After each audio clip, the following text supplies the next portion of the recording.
সোনালী যুগ এমন হয়েছে, বাঘ আর বকরি একসাথে এক জায়গায় দাঁড়ায় দাঁড়ায় পানি পান করেছে। সিংহ বাঘ বকরির উপর আক্রমণ করার সাহস পায় না। সুবহানাল্লাহ। শুধু তাই নয়, যাকাতের মাল দিবে, যাকাতের মাল নিয়ে রাস্তায় দাঁড়িয়ে রয়েছে, মুড়ে মুড়ে দাঁড়িয়ে রয়েছে, আসো যাকাতের মাল, লক্ষ লক্ষ টাকা নিয়ে যাও।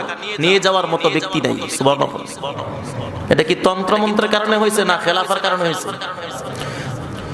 ওমর রাদিয়াল্লাহু তাআলা আনহু অর্ধ পৃথিবীর শাসক, কোন সিকিউরিটির প্রয়োজন হয় নাই।